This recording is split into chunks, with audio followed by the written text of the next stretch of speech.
हिंदू धर्म में सावन के महीने को पवित्र महीना माना जाता है, क्योंकि सावन का महीना भगवान शिव और उनके भक्तों के लिए समर्पित होता है। और मान्यता है कि सावन के महीने में सच्चे मन से भगवान शिव की पूजा करने से आपकी सभी मनोकामनाएं पूरी होती हैं। लेकिन सावन के महीने में कुछ चीजों का विशेष ध्यान रखना चाहिए, जैसे शिवलिंग पर हल्दी कुमकुम नहीं चढ़ाना चाहिए और कुछ चीजें नहीं करना चाहिए, जैसे कि सावन में शारीरिक संबंध नहीं बनाना चाहिए, नहीं तो भगवान शिव आपसे क्रोधित हो सकते हैं। आइए आज जानते हैं आखिर सावन में शारीरिक संबंध क्यों नहीं बनाने चाहिए। दरअसल सावन के महीने में और सोमवार व्रत के दिन संभोग इसलिए नहीं करते क्योंकि व्रत रखने वाले व्यक्ति का नाता महाशिव के साथ जुड़ जाता है, अर्थात दिव्य शक्तियां व्रतधारी के आसपास मौजूद होती हैं। ये सभी शक्तियां व्रत रखने वाले व्यक्ति के आसपास घूमती रहती हैं और उसका साथ नहीं छोड़ती, और वो व्यक्ति भगवान शिव की शरण में होता है। ये दिव्य शक्तियां सकारात्मक ऊर्जा का प्रतीक मानी गई हैं, इसलिए ऐसे समय में संभोग करना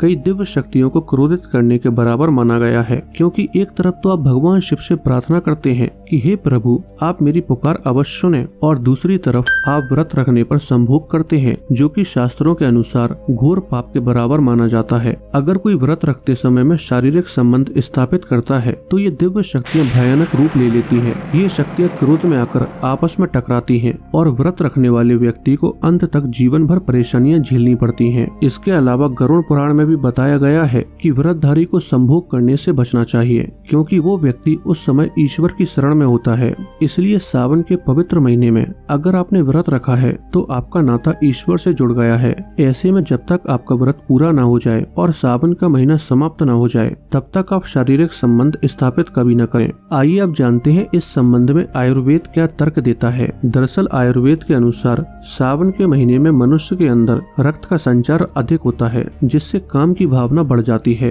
और मौसम भी इसके लिए अनुकूल होता है। लेकिन सावन के महीने में शारीरिक संबंध बनाने से स्वास्थ्य पर नकारात्मक असर पड़ सकता है। और अगर धार्मिक कारण की बात करें तो सावन के महीने में शिव जी की पूजा के पीछे भी यही कारण है कि व्यक्ति काम की भावना पर विजय पा सके। भगवान शिव काम के शत्रु हैं। कामदेव ने सावन में ही शिव जी पर काम का बाढ़ चलाया था, जिससे क्रोधित होकर शिव जी ने कामदेव को भस्म कर दिया था। अगर आप सभी ने आज कुछ नया जाना हो तो वीडियो को लाइक करके चैनल को सब्सक्राइब कर लीजिए।